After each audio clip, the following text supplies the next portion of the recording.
Hello friends, नमस्कार। कैसे हो आप लोग। आज हमारा ये टॉपिक है मेडिवल हिस्ट्री से। ठीक, जैसा कि आप लोगों को पता होगा कि ये टॉपिक कंटिन्यूअस चल रहा है। ठीक, इससे पहले हम लोग दिल्ली सल्तनत में गुलाम वंश देख रहे थे। गुलाम वंश में ये आज जो बलवन शासक है ये महत्वपूर्ण अंतिम शासक है। ठीक, इसके बाद से दूसरा वंश स्टार्ट होगा।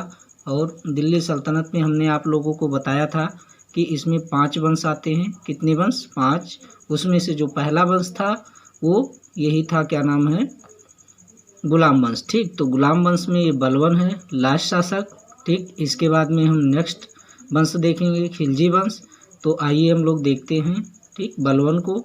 बलवन से इम्पॉर्टेंट पहले हम देख चुके थे शासक को, कौन था?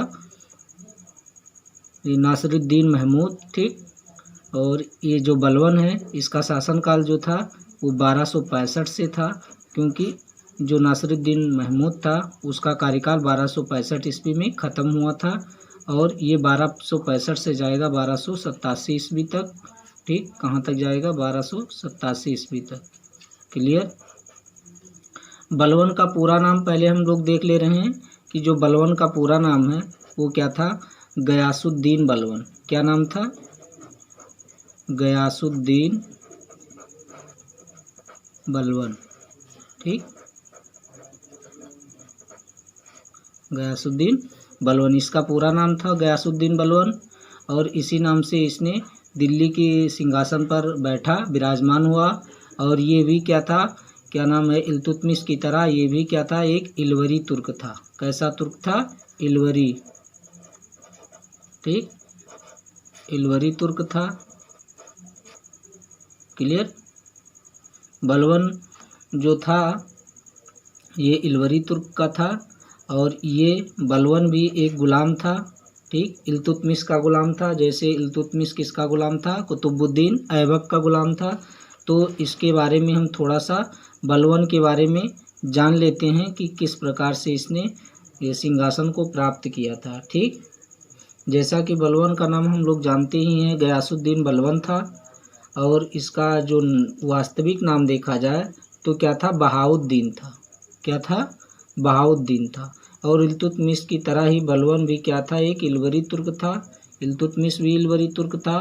इससे पहले क्या नाम है उसको हम बताए थे? कुतुबुद्दीन ऐबक को बताए थे। कौन सा तुर्क था? उसको आप लोग कमेंट बॉक्स में लिखेंगे। तो इल्तुतमिश की तरह ये भी क्या था? एक इलवरी तुर्क था। और इसने एक नवीन राजवंश की स्थापना की थी, बलवनी वंश। ठीक, कौन सा वंश? नवीन वंश जो था, नवीन वंश, इसकी स्थापना की थी। क्या नाम था? बलवनी वंश। ठीक, बलवनी, बलवनी वंश। क्लियर। इसी की नींव डाली थी। बलवन बचपन में ही मंगोलों द्वारा पकड़ लिया गया था। ठीक, ये जो इलवरी तुर्क था ये मंगोल के द्वारा पकड़ लिया गया था, जिसे उन्होंने गजनी के बसरा निवासी ख्वाजा जमालुद्दीन के हाथों इसको बेच दिया गया था। किसके हाथों? ख्वाजा जमालुद्दीन के हाथों इसको बेच दिया गया। और कुछ समय बाद ये दिल्ली लाया गया। ठीक, और जब ये दिल्ली आ गया, ठीक, और ग्वालियर के पास ग्वालियर विजय के पश्चात लौटते समय उसे खरीदा गया था। ठीक, ग्वालियर विजय हुआ था उसी के बाद में इसको खरीदा गया था। ठीक, और इस प्रकार बलवन भी इल्तुतमिश की तरह ही क्या था? गुलाम था। यानी इसको भी क्या किया गया था? खरीदा गया था। ठीक, बलवन को भी खरीदा गया था। पहले प्रथा होती थी, जैसे इस समय जानवर खरीदे जाते हैं और बेचे जाते हैं, उसी प्रकार से लोगों को बेचते और खरीदते थे। ठीक, और वो उनके दास या गुलाम कहलाते थे। क्लियर। इसकी योग्यता से प्रभावित होकर इल्तुतमिश ने इसे खसदार का पद दिया था। कौन सा पद दिया था? खसदार का पद। ठीक, खसदार। ठीक, इम्पॉर्टेंट हो सकता है, आ जाए एग्जाम में। किसने दिया था? इल्तुतमिश ने। ठीक, इसने इसको खसदार का पद दिया था। ये काफ़ी पद धारण करता है। जैसे ये काफ़ी शासकों के अंडर में रहता है, ठीक। लास्ट में बहुत ही ज़्यादा बाद में ये शासक बनता है, उससे पहले काफ़ी पदों पर नियुक्त होता है और धीरे धीरे कुछ षड्यंत्रों के द्वारा ये आगे सक्सेस होता है राजनीति में और सिंहासन पर बैठता है। क्या नाम है, रजिया के जो षड्यंत्रकारी थे उसमें भी इसका क्या था, हाथ था। बलवन का हाथ था, ठीक। किसका, बलवन का हाथ था। क्लियर। ये खसदार पद था किस जमाने में, इल्तुतमिश। इसके बाद में उसका पुत्र बैठता है, उसके बाद में रजिया सुल्तान आती है, उसके बाद में उसके भतीजे 2 आते हैं, ठीक। मसूद शाह, आराम शाह, ये सब आते हैं धीरे धीरे। और ये जब रजिया सुल्तान बनी तो उस समय इसको एक पद दिया गया था। कौन सा पद था, अमीर ए शिकार। कौन सा पद था, रजिया सुल्तान के समय में ये जो पद था इसका अमीर ए शिकार, ठीक। इस पद पर ये नियुक्त हुआ था, किसके समय में, रजिया के समय में, ठीक। रजिया सुल्तान, इसका समय क्या था, 1236 से 1240 तक था। 1240 से 42 तक दूसरे का था, फिर 42 से 46 दूसरे का था, फिर 46 से 65 तक दूसरे का था। ये सब सारी चीज़ें आप इसके पहले वाले वीडियो में जाइए, सारे लोगों के बारे में, सारे शासकों के बारे में बहुत ही डिटेल से बताया गया है, ठीक। तो अगर आपने इससे पहले के पार्ट को नहीं देखा तो उसको पहले देख लीजिए, उसके बाद में इसको देखेंगे तो ज़्यादा समझ में आएगा। क्लियर। तो खसदार का पद इसको कब मिला था, इल्तुतमिश के समय में। अमीर ए शिकार का पद रजिया सुल्तान के समय में इसको मिला हुआ था, ठीक। और रजिया के विरुद्ध इसने षड्यंत्र भी रचा था, ठीक। षड्यंत्र में इसने तुर्कों का साथ दिया था, ठीक। क्लियर। उसके बाद में जब अलाउद्दीन मसूद शाह आया तो इसे अमीर ए हाजिब, ये पढ़ा चुके हैं। अलाउद्दीन मसूद शाह आता है तो अमीर ए हाजिब के पद पर इसको नियुक्त करता है। किस पद पर, अमीर ए हाजिब। याद रख सकते हैं इन सबको तो याद रखिए, वरना कोई इतना इम्पोर्टेंट नहीं है, ठीक। किसके समय में, मसूद शाह के बारे में भी पढ़ाए हैं, ठीक। ये हो गए। तो देखो खसदार की उपाधि मिली, अमीर ए शिकार की, अमीर ए हाजिब, ठीक।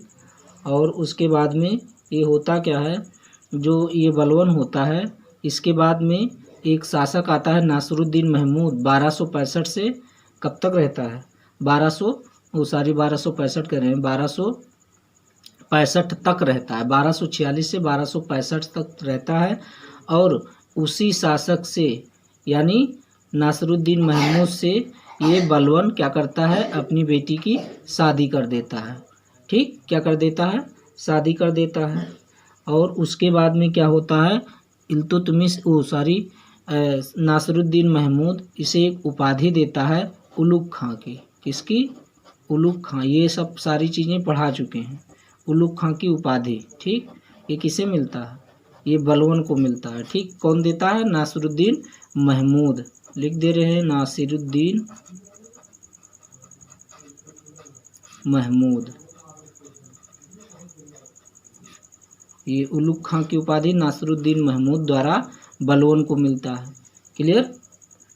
उसके बाद में यहाँ पर एक पद इसको मिलता है नायब ए मामलिकात। ये भी बता चुके हैं, जब हम नासिरुद्दीन महमूद को पढ़ा रहे थे तब बताए थे कि बलवन को उसने नायब ए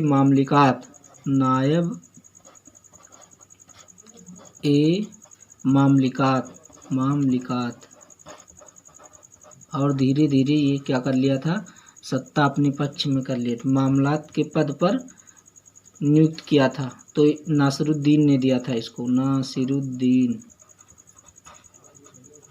नासिरुद्दीन। क्लियर।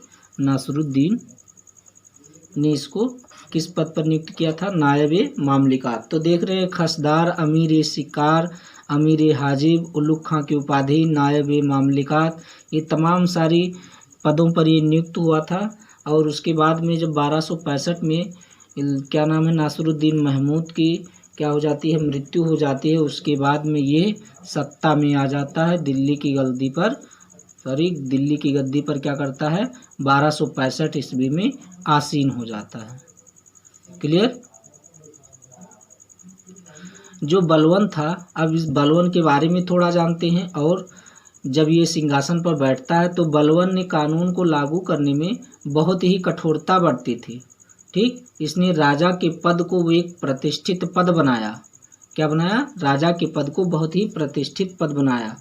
ये राजा को धरती पर ईश्वर का प्रतिरूप मानता था, प्रतिनिधि के रूप में मानता था। ठीक, इसका मानना था कि जो राजा होता है वह ईश्वर से उसको एक विशेष प्रकार की शक्ति प्रदान होती है। ठीक, इसलिए इसके कार्यों की सार्वजनिक जांचें कोई नहीं कर सकता है। ठीक, राजा जैसा चाहे वैसे अपनी मर्जी के काम कर सकता है। ठीक, इसके बाद में हम आगे देखते हैं। ये जो बलवन था, ठीक, इसने सम्राट के पद को दैवीय शक्ति घोषित कर सारी सत्ता को अपने हाथ में केंद्रित किया था। और इसके जो ये क्या नाम है, इसके जो गुप्तचर होते थे, इतना मजबूत विभाग था गुप्तचर कि जो भी सारे राज्य, जो इसके राज्य में जो भी घटनाएं कुछ घटित होती थी, गुप्तचर के माध्यम से इसको जानकारी मिलती थी। और ये जब सभा करता था तो उसमें उन चीज़ों की जिक्र करता था, तो लोगों को लगता था कि वास्तव में इसके अंदर कोई दैवीय शक्ति है कि जो राज्य में हो रहा है उन चीज़ों को ये जान जा रहा है, यानी इसको ज्ञात हो जा रहा है। ठीक, इतनी मजबूत इसकी गुप्तचर विभाग काम कर रहे थे। क्लियर।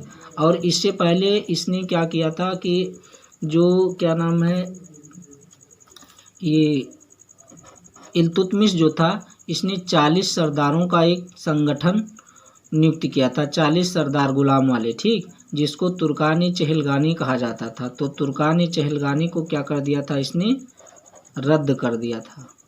तुर्कान ए चहलगानी, तुर्कान ए चहलगानी को क्या कर दिया था, समाप्त कर दिया था इसको। ठीक, इसको क्या कर दिया, समाप्त कर दिया था। आगे देखते हैं।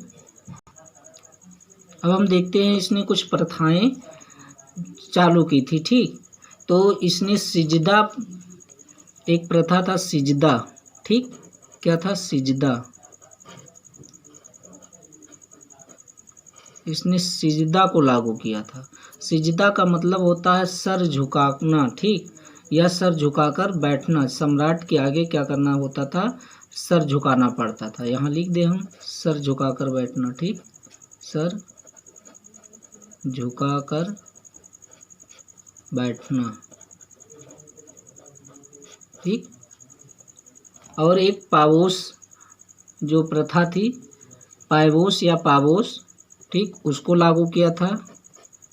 कहीं कहीं पायवोस है, कहीं कहीं पावोस है। ठीक, तो इसमें ज़्यादा उसमें नहीं जाना है, बस देखना है कि पावोस जो था ये होता था कि पाँवों को चूमना। ये सम्राट जो था, लोग प्रजा यानी लोग क्या करते थे, सम्राट के पाँव को चूमते थे, उसके अंगूठे को चूमते थे। तो यहाँ हम लिख दे रहे हैं पाँव को चूमना।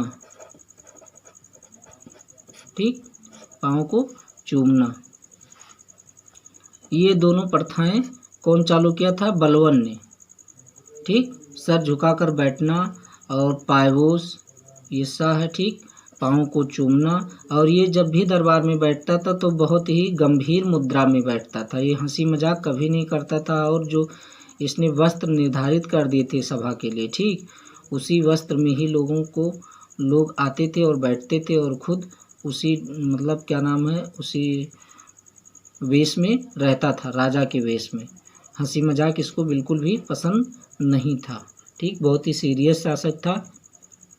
क्लियर। इसी ने ये सब सारी चीज़ें शुरू की थी। और ये सारे क्या नाम है, ये जो प्रथा है ये अफ़गानिस्तान की प्रथा है, वहाँ से लेके आया था ये। ठीक, ये उधर ही के सारे लोग थे ही। क्लियर।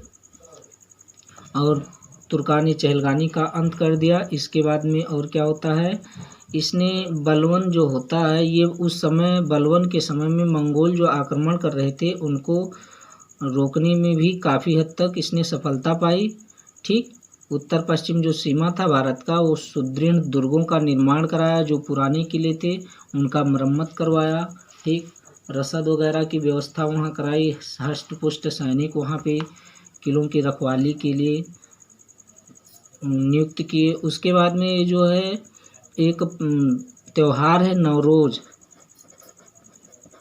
नवरोज, ठीक। ये त्यौहार है, कौन सा त्यौहार है? फारसी या पारसी त्यौहार है, ठीक। तो इसको इसने बड़े धूमधाम से या शानो शौकत के साथ मनाने की प्रथा इसको यहाँ शुरू की, नवरोज, ठीक। क्लियर।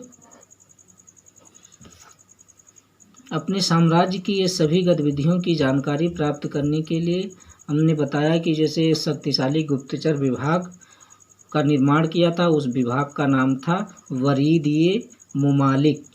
क्या था? जो गुप्तचर इसका विभाग था वो था वरीद-ए-मुमालिक।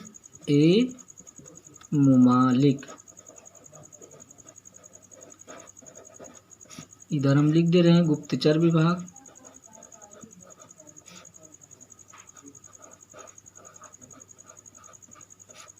क्लियर।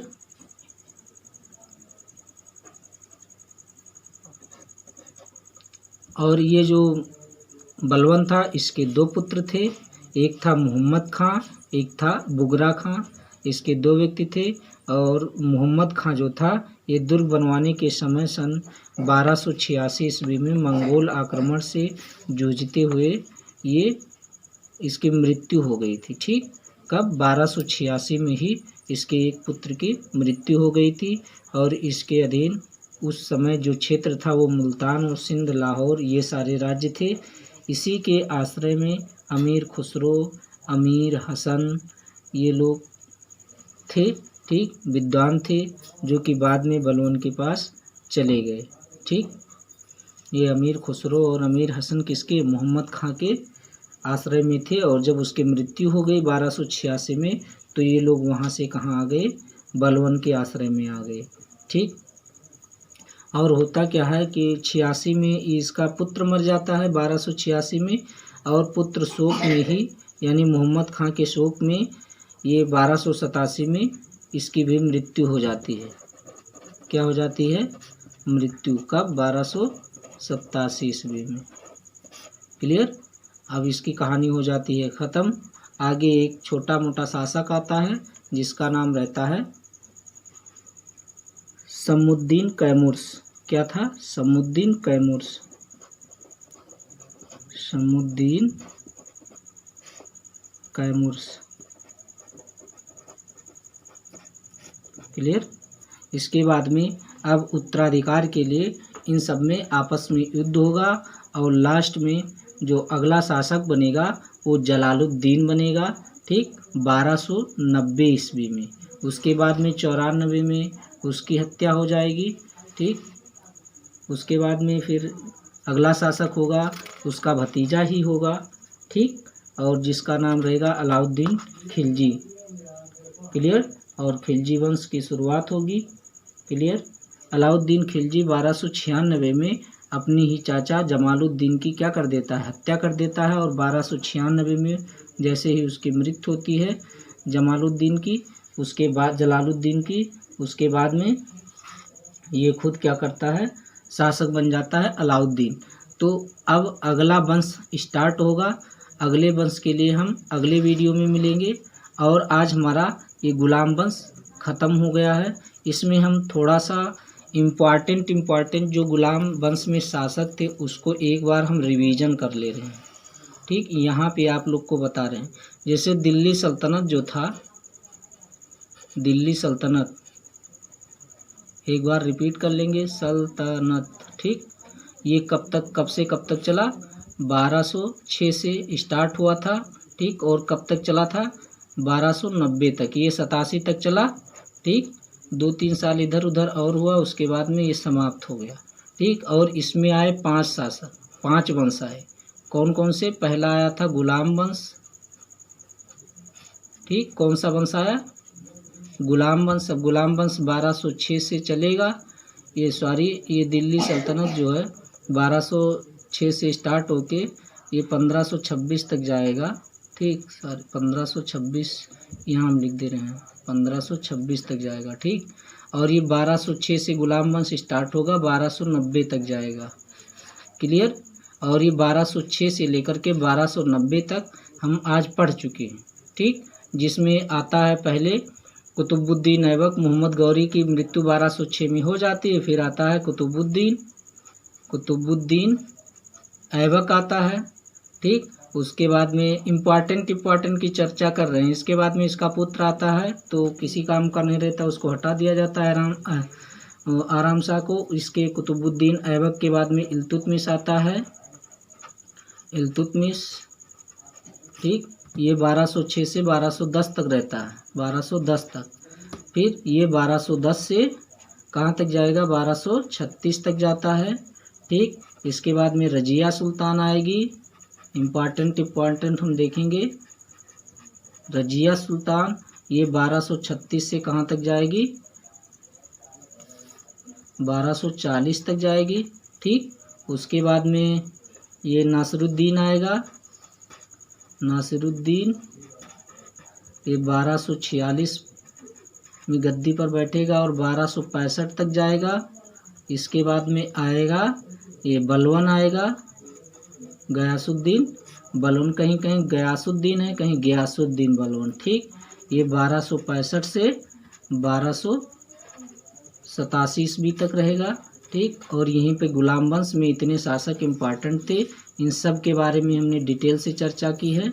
और अब गुलाम वंश ख़त्म हो गया। अब हम अगले वीडियो में पढ़ेंगे खिलजी वंश। क्लियर? तो मिलेंगे नेक्स्ट वीडियो में। वीडियो अच्छा लग रहा है तो लाइक, शेयर और सब्सक्राइब ज़रूर करें। Thank you.